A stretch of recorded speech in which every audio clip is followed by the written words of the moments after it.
وقال تعالى إن الله وملائكته يصلون على النبي يا أيها الذين آمنوا صلوا عليه وسلموا تسليما اللهم صل على سيدنا مولانا محمد وعلى آل سيدنا مولانا محمد। আপনাদের ঠান্ডা কি বেশি লাগছে আজকে? না না, কথা বলা লাগবে। ঠান্ডা লাগছে না নাকি আমার সাথে রাগ করেছেন? না। নবী করিম সাল্লাল্লাহু আলাইহি সাল্লাম বলছেন, আসমানের নিচে জমিনের উপরে তাদের চাইতে বড় কৃপণ আর কেউ নাই যারা আমার নবীর উপর দরুদ পড়তে পারে না। এদের চাইতে বড় কৃপণ আর কেউ হতে পারে। এজন্য ইমানদাররা যখন দরুদ পড়তে শুনে হৃদয়ের গহীন থেকে ভালোবেসে আমার নবীকে কণ্ঠস্বরকে ছেড়ে দিয়ে আওয়াজ করে দরুদ পড়ব বলি ইনশাআল্লাহ। নবীজি বলেছেন, নবীর উপর যদি কেউ একবার দরুদ পড়ে আল্লাহ রাব্বুল আলামিন তার আমলনামা থেকে 10টি গুনাহ মাফ করে দেন। সুবহানাল্লাহ বলবেন না? সুবহানাল্লাহ। 10টি রহমত নাজিল করেন এবং 10টি মর্যাদা বাড়িয়ে দেন। এজন্য ইমানদারের মতো আপনাদের আমাদের দরুদের কণ্ঠস্বরের বরকতে যেসব ভাইদেরকে শয়তান ধরে রেখেছে দোকান পাটে, রাস্তা ঘাটে, ঘরের ভিতরে, এরকম মানুষ কম না বেশি? বেশি। আওয়াজ করে বলতে হবে, কম না বেশি? বেশি। ওরাও যাতে চলে আসে দরুদের কণ্ঠস্বরের বরকতে, সেভাবে আওয়াজ করে পড়ুন, আল্লাহুম্মা সাল্লি আলা সাইয়্যিদিনা وعلى آل سيدنا مولانا محمد رسول তোমায় ভালোবাসি অন্তরে শুধু মুখে না জান্নাতের আশায় নয় হে রাসূল জাহান্নাম কেউ ডরি না আল্লাহুম্মা সাল্লি আলা সাইয়্যিদিনা মাওলানা মুহাম্মদ ওয়া আলা আলি সাইয়্যিদিনা মাওলানা মুহাম্মদ তোমায় পাওয়ার আশায় মন ছুটে যায় মদিনায় তোমায় পাওয়ার আশায় মন ছুটে যায় মদিনায় এ আশিক দিদার দাও না আর দূরে থাকিও না হে রাসূল তোমায় ভালোবাসি অন্তরে শুধু মুখে না জান্নাতের আশায় নয় হে রাসূল জাহান্নাম কেউ ডরি না আল্লাহুম্মা সাল্লি আলা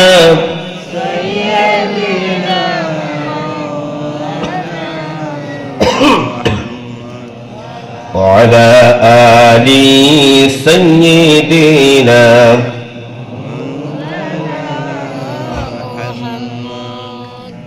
আলহামদুলিল্লাহ। খোটাখালী ইউনিয়নের অন্তর্গত দক্ষিণ মেদা কচ্ছপিয়া মসজিদ পাড়া আল আবরার সিরাত কমিটির উদ্যোগে আয়োজিত আজকের 33তম ঐতিহাসিক তাফসীরুল কোরআন মাহফিলের এই অধিবেশনের সম্মানিত সভাপতি, ঐতিহ্যবাহী দ্বীনী প্রতিষ্ঠান খোটাখালী তমিজিয়া ফাজিল ডিগ্রি মাদ্রাসার সম্মানিত উপাধ্যক্ষ উস্তাজুল আসাতিজা হযরতুল আল্লাম জনাব মাওলানা রাহমাত সালাম সাহিব হাফিজাহুল্লাহ আতালাল্লাহু উমারা বারাকাল্লাহু ফি হায়াতি, আমরা বলি আমিন। আজকের মাহফিলে অতিথি হিসাবে অনেকে আছেন যাদের নাম নেওয়া আমার খুব বেশি প্রয়োজন ছিল, দরকার ছিল। বিশেষ করে এই অধিবেশন অতিথি হিসাবে বসেছেন। এখানে আসবার পর থেকে যার বাড়িতে অবস্থান করেছি অত্যন্ত স্নেহ দিয়েছেন জনাব মাওলানা নূর আহমদ আনসারী সাহিব হাফিজাহুল্লাহ। অসংখ্য হাদারাত, উলামায়ে কেরাম, খুতবায়ে ইজাম, ইমাম সাহেবগণ, মুয়াজ্জিন সাহেবগণ মঞ্চে বিশেষ করে উপবিষ্ট আছেন। অনেক আলেমে দ্বীন যাদের ছাত্র হতে পারলে আমার জীবন আরো সুন্দর হতো, ধন্য হতো। নাম জানি না, এজন্য নিতে পারছি না। হাদারাত, উলামায়ে কেরাম আজকের মাহফিলে কথা রেখেছেন জনাব মাওলানা কামাল উদ্দিন সাহিব, জনাব মাওলানা সৈয়দ আলম সাহিব। একটু পূর্বে কথা বলেছেন। কক্সবাজার লিঙ্ক রোডস্থ একটি ঐতিহ্যবাহী মসজিদের সম্মানিত খতিব, আমার অত্যন্ত প্রিয় ভাই জনাব মাওলানা জহিরুল ইসলাম জিহাদি সাহিব। আল্লাহ তার কণ্ঠটাকে ইসলামের জন্য কবুল করুন, আমরা বলি আমিন। আজকের মাহফিলের সম্মানিত অতিথিবৃন্দ, প্রধান আলোচক মুফাসসিরে কোরআন হযরত মাওলানা আবুল কালাম আযাদ আজহারী সাহিব হাফিজাহুল্লাহ সহ আমার সামনে বসা এতদ অঞ্চলের কোরআন প্রিয়, রসুল প্রিয়, ইসলাম প্রিয় মুরব্বিয়ানে ইজাম, যুবক ভাইয়েরা, ছোট ভাইয়েরা, পর্দার অন্তরালের মুহতারামা মা এবং বোনেরা, বিশেষ করে মসজিদ পাড়াল আবরার সিরাত কমিটির সকল সদস্যবৃন্দ, আমি আবারও সালাম দিচ্ছি। আসসালামু আলাইকুম ওয়া রাহমাতুল্লাহি ওয়া বারাকাতুহু।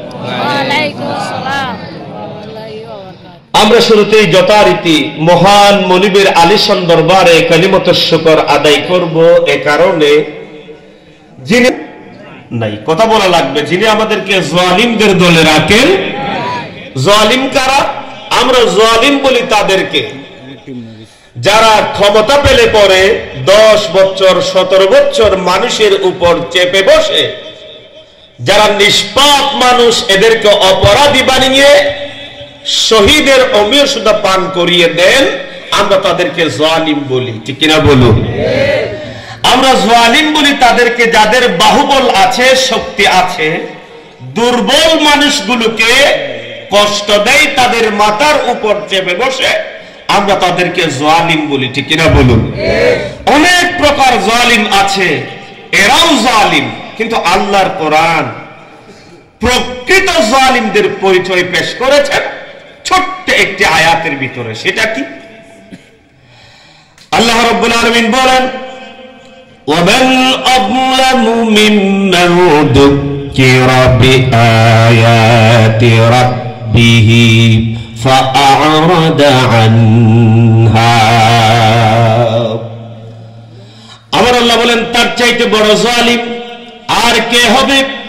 আসমানের নিচে জমিনের উপরে তার চাইতে বড় জালিম আর কেউ হতে পারে না। যারা নিজেদেরকে ইমানদার পরিচয় দেয়, মুমিন পরিচয় দেয়, ইমানদার মুমিন পরিচয় দেওয়ার পরে তারা কানে শুনেছে, পোস্টার দেখেছে, আল্লাহর কোরআন থেকে তাদেরকে নসিহা শোনানো হবে, ওয়াজ করা হবে। ওই মাহফিলের স্থলে যারা আসতে পারে না, আমার আল্লাহ বলছেন তাদের চাইতে বড় জালিম আর কেউ হতে পারে না। নাউযুবিল্লাহ। তাহলে কোরআনের মাহফিলে তারা আসতে পারে না, এদের চাইতে বড় জালিম আর কেউ হতে পারে না। এখনো যারা বাইরে দাঁড়িয়ে আছেন, আল্লাহর দরবারে আপনার নামটা যদি জালিমদের খাতায় না লিখতে চান, তাড়াতাড়ি, যত তাড়াতাড়ি সম্ভব এই মাহফিল স্থলে চলে আসুন। আল্লাহ তাদেরকে আসবার তৌফিক দিন, আমরা বলি আমিন। আরেকটু আসতে বলুন না আমিন, আরেকটু আসতে বলুন আমিন। যে মহান মনিব আমাদেরকে আগে ভাগে উপস্থিত করালেন, সে মহান মনিবের দরবারে তারই শিখিয়ে দেয়া ভাষায় আমরা কালিমাতুশ শুকর আদায় করছি। আমরা সকলেই সমস্বরে বলছি আলহামদুলিল্লাহ। সদা সর্বদা শুকরিয়া আদায় করা লাগবে কার? আল্লাহ আমাদেরকে মাহফিলে উপস্থিত করালেন, এজন্য শুকরিয়া আদায় করলাম কার? আল্লাহ আমাদেরকে নামাজ আন্দোলনের, নামাজ কায়েমের আন্দোলনের কর্মী বানালেন, শুকরিয়া আদায় করব কার? আল্লাহ আমাদেরকে সুসন্তান দিয়েছেন, শুকরিয়া আদায় করব কার? আল্লাহ আমাদেরকে দিনদার, ইমানদার, পরহেজগার, সুদর্শনা, আমানতদার বউ দিয়েছেন, শুকরিয়া আদায় করব কার? ওই বউকে জম্মের মতো পিছিয়ে শুকরিয়া আদায় করব। মরবেন এক জোরে, বেটা পাবে। বউ যত বড় অপরাধ করবে করুক, এভাবে যদি মারেন, আল্লাহ তার অন্তরে একটা ভাব সৃষ্টি করে দিবেন যে এত বড় অপরাধ করলাম, আমার স্বামী একটা রুমাল পিছিয়ে জুড়ে মেরেছে, আমার স্বামী কি জানে না রুমাল দিয়ে মারলে আমি কষ্ট পাবো না? আল্লাহ রাব্বুল আলামিন তার অন্তরের ভিতরে আপনার জন্য ভালোবাসা তৈরি করে দিবেন। সুবহানাল্লাহ। আর কখনো বিয়াদবি করবে। হাদিস শরীফ থেকে শোনাচ্ছি, নবীজি আমার বলেছেন, মা আকরামান নিসা ইল্লা কারীম ওয়া মা আহানাহা ইল্লা লাঈম। আমার উম্মতের মধ্যে কিছু মানুষ আছে এরকম, যারা নামাজ পড়ে, রোজাও রাখে, হজ করে, যাকাতও দেয়, আবার বউয়ের গায়ে হাত তুলে। এরকম দরবেশ মনে হয় এই এলাকায় নাই। আওয়াজ দিয়ে বলুন নাই। আল্লাহ নবী বলছেন, এদের চাইতে বাজে মানুষ আর কেউ হতে পারে না। সুতরাং বউ মারবেন না। ওয়াজটা এখানে করলাম, মামুনরা তো শুনতেছে মনে হয় না। আগামী বছর যাতে আপনাদেরকে বাধ্য করে আমাকে দাওয়াত দেওয়ার জন্য, ওদের সেন্টিমেন্ট নিচ্ছে আর কি। মামুন যারা শুনছেন, আপনাদেরকেও বলছি, এমন কোন আচরণ স্বামীর সাথে জায়েজ নাই করা, যে আচরণ করলে পরে ছোট থেকে ছোট আপনার স্বামীর মনোকষ্টের কারণ হবে, এরকম কোন আচরণ করা স্বামীর সাথে জায়েজ নাই। সুবহানাল্লাহ বলবেন না? সুবহানাল্লাহ বলবেন না? হাদিস শরীফ থেকে শোনাচ্ছি, নবীজি আমার বলেছেন, লাউ আমারতু লিআহাদিন, লাউ আমারতু আইয়াসজুদা লিআহাদিন লা আমারতুল মারআতা আন তাসজুদা লিজাওজিহা। আমার নবী বলছেন, আমার আল্লাহর পরে যদি আমি কাউকে সিজদা করবার অনুমতি দিতাম, তাহলে উম্মতের মহিলাদেরকে বলতাম, ওই মহিলারা, তোমরা তোমাদের স্বামীগুলোকে সিজদা দাও। সুবহানাল্লাহ। ইসলাম একদিকে মেয়েদের সম্মান দিয়েছে, অন্যদিকে স্বামীদের সম্মান ইসলাম দিয়েছে। অনেক ভাইয়েরা বলে, হুজুর আপনারা যে বলেন বউ না মারতাম, কিভাবে না মারবো বলেন? যদি জিজ্ঞেস করা হয় কেন, বলে যে সারাদিন যদি কাজ করে আসি, মাগরিবের সময় যদি ঘরে ঢুকি, এক গ্লাস যদি পানি চাই, বলে তোমার কি হাত নেই? তুলে হবে না। এরকম মেয়ে মনে হয় আপনাদের এলাকায় নাই। আল্লাহদেরকে হেদায়েত দিন, আমরা বলি আমিন। যাই হোক, আমরা আরেকবার বলছি, আওয়াজকে ছেড়ে দিয়ে ইমানদারের মতো শুকরিয়া আদায় করছি, আমরা বলি আমিন। আলহামদুলিল্লাহ বলি, আলহামদুলিল্লাহ। প্রিয় ভাই সব, বাস এতটুকুন ভূমিকা ছিল, সরাসরি আলোচনায় চলে যাচ্ছে। আজ আলোচনা করব এমন একটি বিষয়, যে বিষয়টা হচ্ছে আল্লাহর পক্ষ থেকে তার শ্রেষ্ঠতম সৃষ্টি তথা মানুষের জন্য সর্বোচ্চ বড় নিয়ামত যেটা, সেই নিয়ামত নিয়ে আমরা কথা বলবো। বিমাশিয়াতিল্লাহি তাআলা, আল্লাহ যদি তৌফিক দান করেন, আপনারাও যদি দোয়া করেন। আমি দোয়া চাই শুরুতেই, যেহেতু আমি অসুস্থ, আপনারা কি একটু দোয়া করবেন আমার জন্য? করবেন না? কারা কারা তাড়াতাড়ি হাত তোলেন। ওই তো, দোয়া করবেন না? এখনো ঠিক হয়নি, একটু দোয়া চাই। আল্লাহ যাতে আমাকে আমার স্মৃতিশক্তি খুলে দেন। প্রিয় ভাই সব, সেই আল্লাহর পক্ষ থেকে আমাদের জন্য সব সবচেয়ে বড় নিয়ামত যেটা, সেটা হচ্ছে ঈমান। সেটা কি? আওয়াজ দিয়ে বলুন, সেটা কি? ঈমান। ঈমান হচ্ছে এমন একটি নিয়ামত আল্লাহর পক্ষ থেকে, যার ঈমান যত মজবুত হয় তার আমল, তার চরিত্র তত বেশি সুন্দর হয়। সুবহানাল্লাহ। ঈমানবিহীন আপনার আমার আমলের কোনো মূল্য আল্লাহর কাছে নেই। আমি আমার ভাষায় বলি, আমাদের গ্রাম্য ভাষায় একটা কথা আছে, কক্সবাজারের ভাষায়, একটা গাছকে যদি আমরা গোড়া থেকে কেটে দেই, এরপরে অন্য জায়গায় নিয়ে এক সপ্তাহ, এক মাস, এক বছর যদি পানি ঢালি উপর থেকে, সেই গাছ ফল দিবে? সবাই তাকিয়ে আছে ওদিকে। সেই গাছ ফল দিবে?